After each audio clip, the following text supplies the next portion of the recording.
పేదల జీవితాలతో ఆడుకుంటూ వారి నోటికాడ కూడు తీసేస్తుంది ఈ కూటమి ప్రభుత్వం. అది వాలంటీర్ల విషయంలో వారు చేసినటువంటి పచ్చి దగా చూస్తే ఎవరికైనా కూడా స్పష్టమవుతుంది. సచివాలయ వ్యవస్థను కొనసాగిస్తాం, వాలంటీర్ల వ్యవస్థను కొనసాగిస్తాం, దానిని ఇంకా మెరుగైనటువంటి స్థితికి తీసుకెళ్తామని వారికి ఉన్నటువంటి మీడియా ద్వారా బాకా కొట్టి ఊదరగొట్టి ఈరోజు పూర్తిగా భిన్నంగా దానిపై యూటర్న్ తీసుకోవటమే కాకుండా సిగ్గుపడకుండా చేసిన తప్పుని సమర్థించుకోవడం నైతికత చచ్చిన రాజకీయం. అధర్మాన్ని ధర్మమని చెప్పుకుంటున్నారు అనే దానికి నిలువెత్తు సజీవ సాక్ష్యంగా ఉంది ఈ కూటమి ప్రభుత్వం అనేది ఎవరికైనా కూడా అనిపిస్తుంది. అదే మరి ఎన్డీఏ మేమందరం 3 పార్టీల కూటమికి హామీ ఇస్తున్నాం.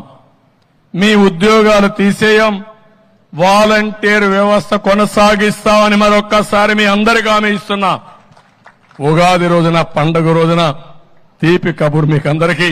పచ్చి అబద్ధాలు ఆడుతున్నటువంటి వాళ్ళు పాలక వర్గాలుగా ఉండడం ఈ రాష్ట్ర ప్రజల దుర్మార్గంగా మేము భావించాల్సినటువంటి పరిస్థితిని వారే కల్పించారు. ప్రతిపక్ష నాయకుడు హోదాలో ఉగాది పండుగ రోజు చంద్రబాబు నాయుడు గారు మీకు 5,000 రూపాయల వేతనం సరిపో తమ్ముళ్ళు, 10,000 రూపాయల వేతనం ఇస్తామని చెప్పేసి ఆ నోటితోనే కదా ప్రకటించింది. రాష్ట్ర ముఖ్యమంత్రి నాలుక తాటి మట్ట అని చెప్పి ఈ సందర్భంగా మేము అడుగుతా ఉన్నాం. వాలంటీర్లు వాళ్ళ బ్రతుకు వాళ్ళు బ్రతుకుతున్నారు. వాళ్ళు ఏమైనా మిమ్మల్ని దేబురించారా, దేహి అని అడిగారా? మాకున్నటువంటి జీతం 5,000 సరిపోవటం లేదు, 10,000 చేయండి అని వారేం అడగలేదు. మీకు మీరుగా మీకు ఒక కెరీర్ ప్లానింగ్ ఉండాలి, మీకు మంచి భవిష్యత్తునిస్తాం, 5,000 ఎక్కడ సరిపోతాయి, 10,000 చేస్తామని ఒకరు, 5కు 5 కలిపి 10,000 చేస్తానని ఇంకొకరు, మీ కడుపు కొట్టనని ఒకరు, మీ పొట్ట కొట్టనని ఒకరు అనవసరమైనటువంటి అడగనటువంటి హామీలు ఇచ్చి ఈరోజు దానిని కొనసాగించకుండా మీరు కుంటి సాకులు చెప్తున్నారు. 5,000 కాదు, మీకు రాబోయే రోజుల్లో 10,000 రూపాయలు పారితోషికం ఇచ్చే బాధ్యత మాది. మీలో సమర్థత ఉంది, తెలివితేటలున్నాయి. ఇది ఎంట్రీ పాయింట్ మాత్రమే. ఇక్కడి నుంచి మీ ఇంట్లో మీరు కూర్చొని వర్క్ ఫ్రమ్ హోమ్. అమ్మ, నేను ఒక అన్నగా చెప్తున్నా, మీకు 5,000 వస్తే ఇంకో 5,000 ఇచ్చే మనసున్న వ్యక్తిని నేను. ఒక ప్రొసీజరల్ ఇష్యూస్ గురించి చెప్తూ గత ప్రభుత్వం వాలంటీర్ల యొక్క జీవో ఎక్స్టెన్షన్ ఇవ్వలేదు, 11 నెలల తర్వాత తిరిగి దాన్ని ఎక్స్టెండ్ చేస్తూ జీవో ఇవ్వలేదని కుంటి సాకులు చెప్తున్నారు. కాంట్రాక్ట్ లెక్చరర్స్ ఉన్నారు, కాంట్రాక్ట్ ఎంప్లాయీస్ ఉన్నారు, అవుట్ సోర్సింగ్ స్టాఫ్ ఉన్నారు. వీళ్ళందరికీ కూడా ప్రతి 11 నెలలకి ఎక్స్టెన్షన్ రెన్యువల్ అనేటువంటి జీవో ఇవ్వాలి. ఏ ప్రభుత్వం అయినా ఇవ్వాలి. ఈ రోజు మీరేం చెప్తున్నారు? ప్రభుత్వం అనేటువంటిది శాశ్వతం, అధికారం ఉన్న పార్టీ శాశ్వతం కాదు. కాబట్టి గత ప్రభుత్వం తీసుకొచ్చినటువంటి పథకాలు ఏమైనా ప్రజా శ్రేయస్సు కోసం చేసుంటే అవి కొనసాగించాలి, గవర్నమెంట్ ఈజ్ ఇన్ కంటిన్యూన్స్ అని చెప్పి మీరు ఈరోజు అనేకమైన భాషలు మాట్లాడుతున్నారు. మరి అదే ప్రభుత్వం శాశ్వతం, ఏవైతే ప్రజా శ్రేయస్కర కార్యక్రమాలు ఉన్నాయో అది ఎవరు చేసినా కొనసాగించాలి అని చెప్తున్న మీరెందుకు కొనసాగించలేకపోయారు? ఒకవేళ గత ప్రభుత్వం కొనసాగించలేదంటే వారు దీని మీద ఏమన్నా పునరాలోచన చేయాలనుకున్నారేమో. ఈ వాలంటరీ వ్యవస్థను కొనసాగించాలా వద్దా అన్న విషయం మళ్ళీ అధికారంలోకి వస్తే ఆలోచిద్దాం, అప్పుడు నిర్ణయం చేద్దాం అనుకున్నారేమో. ఎందుకంటే కార్యకర్తలను పట్టించుకోలేదు, వాలంటీర్లను చూసి అనేటువంటి ఒక అపవాదం వచ్చింది కాబట్టి కొనసాగించాలా లేదా అని ఒక పునరాలోచన ఆ ప్రభుత్వం పడి ఉండొచ్చు. కానీ మీరు హామీ ఇచ్చారు కదా, మేము కొనసాగిస్తామని చెప్పారు కదా, చెప్పి ఓట్లు వేయించుకుని వచ్చారు కదా, వచ్చినప్పుడు కొనసాగించాల్సిన బాధ్యత మీకుంది. అలాంటి అధికారం మీ చేతికి వచ్చింది, అలా నమ్మే జనం మీకు ఓట్లు వేశారు. అయితే ఇప్పుడు ఇలాంటి సాకులు చూపిస్తున్నారేంటి? మరి మీరు పెట్టినటువంటి కాంట్రాక్ట్ వ్యవస్థ, అవుట్ సోర్సింగ్ వ్యవస్థ 11 నెలలకు ఒకసారి రెన్యూ చేయటం అన్నది ఎన్నో సంవత్సరాలుగా జరుగుతూ వచ్చిందిగా. అసలు ఆ వ్యవస్థకి అంటే శాశ్వతమైనటువంటి ఉద్యోగాలు ఇచ్చేటువంటి రిక్రూట్మెంట్ పద్ధతిలో కాంట్రాక్ట్ అవుట్ సోర్సింగ్ అనే విధానానికి ఆద్యం పోసిందే ఆద్యుడే చంద్రబాబు నాయుడు గారు. ఆ కాన్సెప్ట్ తెచ్చిందే మీరు. దానికి కర్త కర్మ క్రియ పర్మనెంట్ జాబ్స్ మానేసి అవుట్ సోర్సింగ్ కాంట్రాక్ట్ జాబ్స్ అనేటువంటి ఒక విధానం తీసుకొచ్చారు. అయితే మరి ఆ విధంగా మీరు ఇచ్చిన తర్వాత గత ప్రభుత్వం 5 సంవత్సరాలు 11 నెలలకు ఒకసారి కాంట్రాక్ట్ అవుట్ సోర్సింగ్ రెన్యూ చేసుకుంటూ వచ్చింది. మీరు ఇచ్చారని వాళ్ళు ఆపేయలేదు కదా, మీరు ఇచ్చిన వాళ్ళు తీసేయలేదు కదా. మరి మీరెందుకు చేయట్లేదు? మీరు హామీ ఇచ్చి ఎందుకు మానేస్తున్నారు? ఇది నేను కంపారిజన్ కోసం మాట్లాడుతున్నా తప్ప ఒకరికి ఫేవరెటిజంగా ఉండడం కోసం నేను మాట్లాడటం లేదు. నేను వాలంటరీ వ్యవస్థలో పేదలకు జరిగిన అన్యాయం చెప్తున్నాను. అది ఒకవేళ వైసీపీకి అనుకూలంగా ఉందని ఎవరైనా అనుకుంటే అది వారి కర్మ. లిబరేషన్ కాంగ్రెస్ పార్టీకి ఒక సిద్ధాంతం ఉంది. రాజ్యాంగంలో ఏ ఐడియల్స్ అయితే ఉన్నాయో మా పార్టీ రాజ్యాంగంలో కూడా అవే ఐడియల్స్ ఉన్నాయి. పేదల చేత, పేదల కోసం ఒక స్థిరమైనటువంటి ప్రభుత్వం ఏర్పాటు చేయాలన్నదే అధిక జనుల యొక్క ఆకాంక్ష, లిబరేషన్ కాంగ్రెస్ పార్టీ యొక్క లక్ష్యం. అందుకోసం మేము పనిచేస్తున్నాం. ఈ రోజు పేదలకు అన్యాయం జరిగింది కాబట్టే లిబరేషన్ కాంగ్రెస్ పార్టీ గొంతు విప్పి మాట్లాడుతుంది. 2.5 లక్షల మంది వాలంటీర్లు వీధిన పడ్డారు. నెలకి 5,000 రూపాయల జీతం ఇస్తానంటే పేదలు కాకపోతే ఎవరు వస్తారు? అలాంటి వారి నోటి దగ్గర కూడి తీసేశారు మీరు. ఒక్కొక్క కుటుంబంలో 3 అనుకున్న 7.5 లక్షల మంది ఈరోజు వీధిన పడ్డారు. అది ఒకవైపు అయితే, వీళ్ళు అనేకమైనటువంటి సేవలు, ప్రభుత్వం ద్వారా అందేటువంటి అనేకమైనటువంటి సంక్షేమ పథకాలు ప్రజల గుమ్మం దగ్గరికి, ఇంటి గుమ్మం దగ్గరికి తీసుకెళ్లి ఇచ్చారు. లేవలేనటువంటి ముసలి వాళ్ళకి, నడవలేనటువంటి ఫిజికల్లీ ఛాలెంజ్డ్ పీపుల్కి ఇంటింటికి వెళ్ళిచ్చి వారి మన్నలను పొందారు. దాని ద్వారా ప్రభుత్వానికి దాని గౌరవం ఇనిమడింపజేసేటువంటి పనులు చేస్తూ ప్రజల మన్నలు పొందుతున్నారు. అలాంటి వారిని వీధిన పడేసేటువంటి పరిస్థితి తెచ్చారే, మీకు మనసు ఎలా ఒప్పింది? నాకైతే అర్థం కావడం లేదు. మన దేశంలో యూపీఎస్సీ అనేది ఒకటి ఉంది. అది అత్యంత ఉన్నతమైనటువంటి సర్వీసెస్ కి రిక్రూట్మెంట్ చేస్తుంది. ఐఏఎస్, ఐపీఎస్, ఐఎఫ్ఎస్ ఇట్లాంటి సెంట్రల్ సర్వీసెస్ అన్ని కూడా. వాలంటీరీ వ్యవస్థ, సచివాలయ వ్యవస్థ అన్న కాన్సెప్ట్ వైసీపీ మేనిఫెస్టోదే అయి ఉండొచ్చు. కానీ దానిని రూపకల్పన చేసి వ్యవస్థ నిర్మాణం చేసి నిలబెట్టినటువంటిది నేను, ఆ రోజు నాతో ఉన్నటువంటి గిరిజా శంకర్ అనేటువంటి నా కొలీగ్ ఐఏఎస్ ఆఫీసర్. మట్టి ముద్దను తీసి బొమ్మను చేసి అవయవాలు అమర్చి ఊపిరి పోసి జనజీవన స్రవంతిలోకి తెచ్చాం సచివాలయ వ్యవస్థని, వాలంటీర్ వ్యవస్థని మేము. అలాంటిది ఒక పారదర్శకతతో ఒక యూపీఎస్సీ చేసే రిక్రూట్మెంట్ సంవత్సర కాలం తీసుకుని 1,500 నుంచి 2,000 ఉద్యోగాలు ఇస్తుంది. అయితే 2 నెలల కాలంలో 60 రోజుల్లో అత్యంత పారదర్శకతతో చిన్న పొరపాటు కూడా లేకుండా 131,000 పర్మనెంట్ జాబ్స్ రిక్రూట్ చేశాం. 2.5 లక్షలకు పైగా వాలంటీర్లను రిక్రూట్ చేశాం. మేము చేసినటువంటి రిక్రూట్మెంట్ లో ఎక్కడైనా ఏదైనా చిన్న పొరపాటు జరిగినట్టు ఎక్కడైనా వచ్చిందా? ఎవరైనా రాజకీయ ఒత్తిళ్లకు లొంగి కానీ, లంచం ఇచ్చి కానీ ఉద్యోగాలు తెచ్చుకున్నాం అనేటువంటి వారు ఈ రోజు కూడా ఉన్నటువంటి సచివాలయ వ్యవస్థలో ఉన్న ఏ సచివాలయ కార్యదర్శినైనా, అక్కడ ఉద్యోగినైనా అడగండి, ఒక్కరైనా సరే అవును మేము ఒత్తిడి చేసి డబ్బు ఇచ్చి లంచం ఇచ్చి తెచ్చుకున్నాం అని చెప్పేవారు కనిపిస్తారేమో. అలాంటి పారదర్శకతతో ఒక రోస్టర్ విధానాన్ని పాటించి అన్ని వర్గాలకు కూడా సముచితమైన స్థానం ఇచ్చి 30% మంది మహిళలకు అవకాశం ఇచ్చి ఆ రోజు అత్యంత పారదర్శకమైనటువంటి రిక్రూట్మెంట్ మేము చేశాం. వాళ్ళు అనేకమైనటువంటి సేవలు నీతిగా, నిజాయితీగా, నిస్వార్థంగా చేస్తూ వచ్చారు. ప్రజల యొక్క మన్ననలు పొందారు. ఇంటింటికి వెళ్ళి డేటా సేకరించారు. కెలామిటీస్లో అంటే విపత్తులు వచ్చినప్పుడు, వరదలు వచ్చినా, తుఫానులు వచ్చినా ఇంటింటికి వెళ్ళి బియ్యం ఇచ్చేటువంటి కార్యక్రమం. మరీ ముఖ్యంగా పెద్ద కెలామిటీ, ప్రపంచవ్యాప్తంగా వచ్చినటువంటి కెలామిటీ ఏంటంటే COVID-19. ఆ సమయంలో ఇంటి నుంచి ఎవరో బయటకు రానటువంటి సమయంలో, ఒకరినొకరు పలకరించుకోలేని సమయంలో, ఇంట్లో మనిషి చచ్చిపోతే దహన సంస్కారాలు కూడా వెళ్ళడానికి వెనుకాడినటువంటి సమయంలో వాలంటీర్లు వెళ్ళి ఇంటింటికి తిరిగి కావలసినటువంటివి సమకూర్చి వ్యాక్సినేషన్ చేసి మందులు ఇచ్చి ఇంజక్షన్లు చేయించినటువంటి పరిస్థితి ఈ వ్యవస్థ ద్వారా జరిగితే ప్రతి ఒక్కరు కూడా దాన్ని అభినందించారు. అంతేకాకుండా వీరు ఎక్కడి నుంచి వచ్చారు? కమ్యూనిటీలో నుంచి వచ్చారు. అంటే ఏ కమ్యూనిటీస్ అయితే ప్రభుత్వం సేవలు అందించాలో ఆ కమ్యూనిటీ నుంచి రావడం వల్ల మా ప్రజలకు మేము సేవ చేసే అవకాశం దొరికింది, స్వచ్ఛందంగా సేవ చేసే అవకాశం దొరికింది అని ఎంతో ఉత్సాహంగా పనిచేశారు.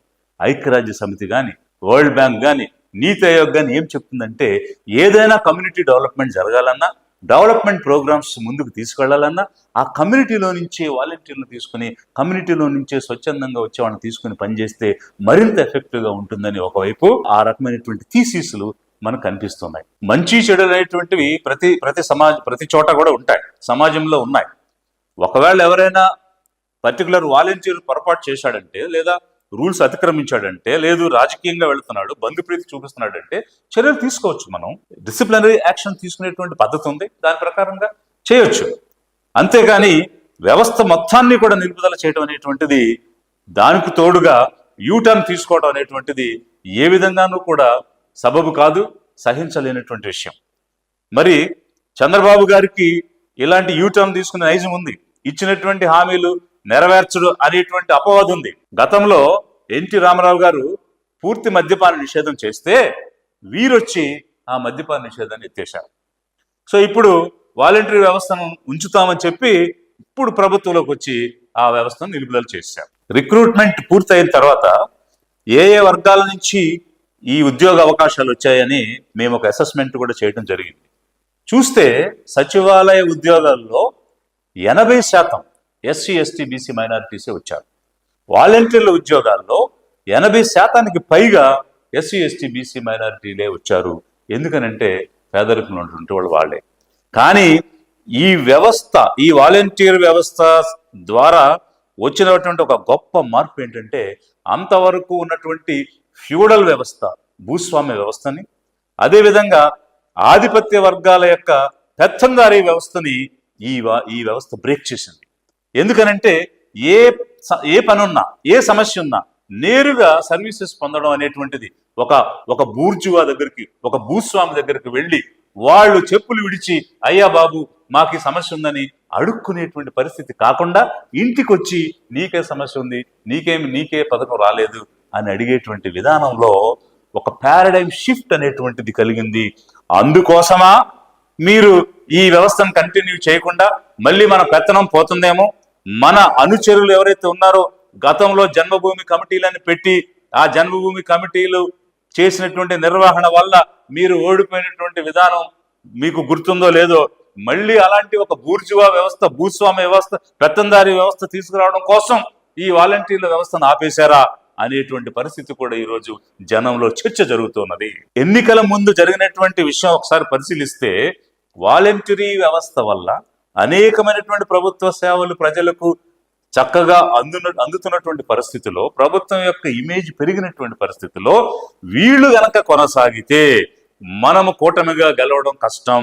కాబట్టి ఏ విధంగా దీన్ని నిర్వీర్యం చేయాలి అని ఆలోచించి ఆ వ్యవస్థ మీద విషాన్ని చిమ్మి ఎలాంటి అపవాదు తెచ్చారు పవన్ కళ్యాణ్ గారు అంటే 30,000 పైచిలకు మహిళలను, అమ్మాయిల్ని మిస్ చేసేశారు, హ్యూమన్ ట్రాఫికింగ్ చేశారు అనేటువంటి ఒక అపవాది, ఒక విషయాన్ని ఈ వ్యవస్థ మీద చిమ్మారు. I'm challenging honourable PR minister mister Pawan Kalyan, if it is true, మీరు చెప్పింది నిజమైతే 30,000 మంది మహిళలు మిస్ అయితే చర్య తీసుకోండి. ఈ రోజు ప్రభుత్వంలో మీరున్నారు. ఏ వాలంటీరా తప్పు చేశాడో క్రిమినల్ యాక్షన్ తీసుకోండి.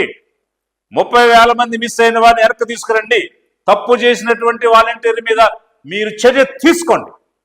అంతేగాని వ్యవస్థ మొత్తం మీద విషం చెమ్మకండి. మీరు కేవలం ఒక కుతంత్రంతో ఈ వాలంటీర్ల వ్యవస్థ ఉంటే గెలవలేమని వాళ్ళని డైవర్ట్ చేసి మానసికంగా వాళ్ళని మరొక వైపు తిప్పి 10,000 ఇస్తామని చెప్పి ఆశ చూపించి పబ్బం గడుపుకుని ఏరు దాటాక తెప్ప తగలేసినట్టుగా వాళ్ళని వాడుకుని ఈ రోజు ఆ వ్యవస్థను నిలుపుదల చేశారు. 30,000 మంది అమ్మాయిలు మిస్సింగ్ అయిపోయారు. ఆంధ్రప్రదేశ్ లో వాలంటీర్స్ టీమ్ ని పెట్టారు. హ్యూమన్ ట్రాఫికింగ్ జరుగుతా ఉంది. వీళ్ళ ఇన్ఫర్మేషన్ వల్ల ఒంటరి మహిళల్ని వీళ్ళు టార్గెట్ చేసి ఆ ఇన్ఫర్మేషన్ కొంతమంది సంఘ విద్రోహ శక్తులకు ఇస్తే వాళ్ళని వీళ్ళు కిడ్నాప్ చేయడం గాని, ట్రాప్ చేయడం గాని జరిగి మిస్ అయిపోయారు ఇంతమంది. ఇది చాలా అన్యాయం. ఒక్కసారి వాలంటీర్ల యొక్క గొంతు వినండి. వాళ్ళు బయటకు వచ్చి వీధుల మీదకి వచ్చి అయ్యా మా ఉద్యోగం తిరిగి ఇవ్వండి, మేము బ్రతుకు ఏడ్చలేకపోతున్నామని ఆర్తనాదాలు చేస్తూ ఉన్నారు. వారు మాట్లాడుతున్నది వింటూ ఉంటే హృదయం తరిక్కిపోతుంది. మరి మీకెలా మనసు ఒప్పింది ఇన్ని లక్షల కుటుంబాలను వీధిని పడేయడం అనేటువంటిది నాకు మాత్రం అర్థం కాకుండా ఎంతో ఆశ్చర్యాన్ని కలిగిస్తుంది. ఏజెన్సీ నుంచి వచ్చామండి. మాకు ఏవైతే కూటమి గవర్నమెంట్ హామీలు అయితే హామీలు ఇచ్చిందో అవన్నీ నెరవేర్చాలి. మాకు ఉద్యోగ భద్రత కల్పిస్తానన్నారు, జీతాలు పెంచుతానన్నారు. ఇప్పుడు మొత్తానికి ఆదాయం లేకుండా మాకు పూట గడవలేని పరిస్థితిలో మమ్మల్ని వదిలేశారు. ఏ కారణం చేత వదిలేశారో మాకు తెలియదు. ఎన్నికల ముందు నేను ఇస్తాను అన్నారు. ఏంటండి ఇచ్చేది? ఇదే అండి రోడ్డు మీద నిలబెట్టడం ఆయన ఇచ్చే పనిష్మెంట్ మాకు. ఆయన ఏమన్నారు? ఆయన వచ్చిన తర్వాత అధికారంలోకి నేను కొనసాగిస్తా అన్నాడు. మరి కొనసాగిస్తా అన్నదాన్ని ఇన్ని రీజన్స్ చెప్పుకుంటా మమ్మల్ని ఇలా నడి రోడ్డు మీద నిలబెట్టడం ఆయన ఎంతవరకు కరెక్ట్ అయితే కాదండి. ఆయన ఇస్తా అన్నదే మేము అడుగుతున్నాం. మేము ఆయన అడగలేదు, డిమాండ్ చేయలేదు. ఆయనే ఉగాది దినంగా మీకు తీపి కబురు, ఉగాది దినంగా మీకు శుభవచనం అన్నారు. ఏదండి అది? ఏదో ఆ రోజు నోటుకు వచ్చింది ఓగిశాడు. ఈ రోజు అనమాట ఆ తీపి గుర్తుని చేతి గుర్తుగా అనమాట మమ్మల్ని మిగిల్చాడు. నిజంగా దేవుణ్ణి నమ్ముకునే వ్యక్తి అయితే గనక చంద్రబాబు నాయుడు గారు ఇంతమంది ఆడలు ఉసిరైతే పోసుకోరండి. ఈ రాష్ట్రంలో అబద్ధాల కోర ఎవరు ఉన్నారంటే స్వయాన నారా చంద్రబాబు నాయుడు గారే. మేము అడగకుండానే హామీలు ఇచ్చి మేము అడిగాము ఆయన్ని 5 నుంచి 10,000 చేస్తానన్నావు. మేము ఏం ద్రోహం చేశాం? ఏమైనా పాపం చేశామా? 1 రూపాయి అవినీతి లేకుండా ప్రజలకి సేవ చేయడం మేము చేసిన నేరమా? ప్రజలకి ఇన్ టైంలో మేము సర్వీస్ చేయడం నేరమా? అబద్ధాల కోరి ముఖ్యమంత్రి ఒకటే చెప్తున్నావు, 2,60,000 మంది జీవితాలను ఉరితాడు బిగించావు. నువ్వు కనుక మారకపోతే మేము ఒకటే చెప్తున్నావు, విజయవాడ స్తంభింపజేస్తాము. ఇంతమంది మహిళా మాతలను తీసుకొచ్చి రోడ్డు మీద పడేసావే. ఈ శాపాలు ఎవరికి ఇవ్వాలి? ఈ పాపం ఎవరిది? ఆ పసిబిడ్డలు ఎవరు? నువ్వు హామీ ఇచ్చే గెలిచావు కదా, మా ఓటు బ్యాంక్ మనం మర్చుకున్నావు కదా. ఇంతమంది పోలీస్ వ్యవస్థను తీసుకొచ్చావే. నువ్వు పోలీసులను అడ్డు పెట్టుకుంటే ప్రజాస్వామ్యంలో హిట్లర్ లాంటి నీయంత, గడాఫీ లాంటి వాళ్ళే భూస్థాపితం అయిపోయారు. నువ్వెంత? ప్రజలు కూడా అర్థం చేసుకోవాలి, జనం కూడా గమనించాలి. ఇలాంటి బూటకపు హామీలు ఇచ్చి కొత్త ఉద్యోగాలు ఇవ్వలేదు సరికదా, ఉన్నటువంటి వాళ్ళని 2.5 లక్షలకు పైగా బ్రతుకుతున్నటువంటి వాళ్ళ నోటి దగ్గర కూడి తీసి వాళ్ళ పొట్ట కొట్టేస్తున్నారని అంటే ఏమి ప్రభుత్వం అనుకోవాలి? ఇది జనం ఆలోచించమని నేను కోరుతున్నాను. వాలంటీర్స్కి నేను ఒకటే చెప్తున్నా, నేను ఎప్పుడు మీ పొట్ట కొట్టను, నేను ఎప్పుడు కూడా మిమ్మల్ని కన్నీరు పెట్టే పని చేయను. లిబరేషన్ కాంగ్రెస్ పార్టీగా ప్రభుత్వాన్ని ఏమి డిమాండ్ చేస్తుందంటే, ఈ వ్యవస్థ ఎంతో చక్కగా పనిచేస్తూ ఉన్నది, అనేకమైనటువంటి ప్రశంసలు తీసుకొని వచ్చింది. మీకు చేతనైతే ఇంకా మెరుగుగా చేయండి, ప్రక్షాళన చేయండి.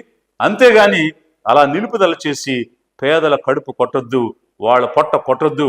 తిరిగి ఈ వ్యవస్థను పునరుద్ధరణ చేయమని, వారిని కంటిన్యూ చేయమని లిబరేషన్ కాంగ్రెస్ పార్టీ డిమాండ్ చేస్తూ ఉన్నది. అంతేకాదు, వాలంటీర్లకు న్యాయం జరగకపోతే ఎంతటి ఉద్యమానికైనా లిబరేషన్ కాంగ్రెస్ పార్టీ వెనకాడదని కూటమి ప్రభుత్వాన్ని హెచ్చరిక చేస్తున్నాం.